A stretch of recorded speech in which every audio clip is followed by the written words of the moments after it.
नमस्कार दोस्तों, हमारे YouTube चैनल पर एक बार फिर आपका स्वागत है। मध्य प्रदेश भर्ती परीक्षाओं को लेकर एक और बड़ी अपडेट निकलकर सामने आ रही है। जैसा कि आप यहां पर देख रहे हैं, भर्ती परीक्षाओं को लेकर बड़ा फैसला मध्य प्रदेश सरकार की तरफ से एक बड़ा फैसला किया गया है, जिसकी जिम्मेदारी मध्य प्रदेश स्कूल शिक्षा विभाग को दी गई है। मध्य प्रदेश स्कूल शिक्षा विभाग के मंत्री हैं उदय प्रताप सिंह। इन्होंने क्या कहा है, इन सब के बारे में आगे हम बात करेंगे। अगर आप यहाँ देखें, एक्ट का ड्राफ्ट तैयार, अध्यादेश से हो सकता है लागू, सभी तरह की गड़बड़ियां गैर जमानती होंगी।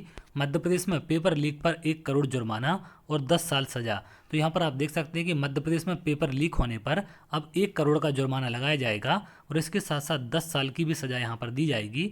तो ये फैसला सरकार को बहुत पहले लेना चाहिए था, जिससे जो तमाम भर्ती परीक्षाओं में पेपर लीक हुए हैं उन पर रोक लग पाती। यहाँ पर आगे तमाम जानकारी आपको दी गई है। नीट पेपर लीक की चर्चाओं के बीच मध्य प्रदेश में अब भर्ती परीक्षा हो या बोर्ड का पेपर, किसी भी परीक्षा में पेपर लीक रोकने के लिए सरकार सख्त कानून लाने जा रही है।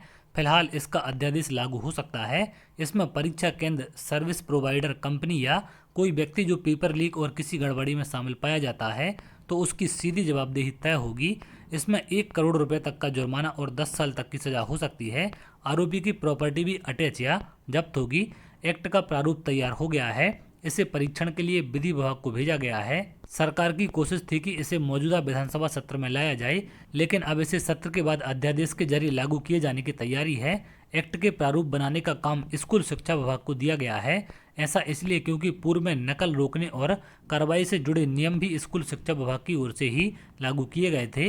विभाग ने पूर्व में एक्ट को लगभग बना लिया था, तो इस एक्ट का प्रारूप बनाने का काम स्कूल शिक्षा विभाग को दिया गया है। यहाँ पर स्कूल शिक्षा मंत्री ने क्या कहा है आप देख सकते हैं। विधि विभाग को भेजा ड्राफ्ट, यह सही है कि हम प्रारूप तैयार कर रहे हैं। अब सीधे जवाबदेही तय होगी। विधि विभाग के परीक्षण के बाद आगे की प्रक्रिया की जाएगी। नोटिफिकेशन होने से पहले लागू होने वाले प्रावधानों की चर्चा नहीं की जा सकती। ये कहना है स्कूल शिक्षा मंत्री उदय प्रताप सिंह का कि जो ड्राफ्ट है वो विधि विभाग को भेज दिया गया है। जैसे वहाँ से सारी चीज़ें सही पाई जाती हैं, इसके बाद अध्यादेश लागू कर दिया जाएगा। क्योंकि विधानसभा सत्र में इस प्रस्ताव को लाया जाना था, लेकिन विधानसभा सत्र में नहीं आ पाएगा, तो अध्यादेश के माध्यम से इसे लागू कर दिया जाएगा। अब क्या क्या कार्रवाई इसमें की जाएगी, यहाँ जानकारी दी गई है। संगठित अपराध मिला तो सजा बढ़ेगी, संपत्ति भी जब्त होगी। सर्विस प्रोवाइडर यदि गड़बड़ी को तुरंत पुलिस या परीक्षा एजेंसी को नहीं बताता है तो वह भी दोषी होगा। सर्विस प्रोवाइडर उसे माना जाएगा जो परीक्षा के लिए कंप्यूटर से लेकर अन्य संसाधन या सिस्टम उपलब्ध कराएगा। सर्विस प्रोवाइडर परीक्षा केंद्र को स्वेच्छा से नहीं बदल सकेंगे। यदि ये गड़बड़ी में पाए गए तो ब्लैक लिस्ट भी होंगे। परीक्षा में गड़बड़ी में यह साबित हो जाए कि सर्विस प्रोवाइडर से जुड़ा व्यक्ति या पदाधिकारी जिम्मेदार है तो उसे भी 10 साल तक की सजा और 1 करोड़ तक का जुर्माना देना होगा। संगठित अपराध में सजा जुर्माना अधिकतम होगा। जिम्मेदार लोगों की संपत्ति जब्त होगी। परीक्षा की अनुपातिक लागत उसी से वसूलेंगे। सभी गड़बड़ियां गैर जमानती होंगी, तो किसी भी प्रकार की जमानत नहीं दी जाएगी अगर गड़बड़ी पाई जाती है। डीएसपी और असिस्टेंट कमिश्नर के पद से नीचे का अधिकारी जांच नहीं करेगा।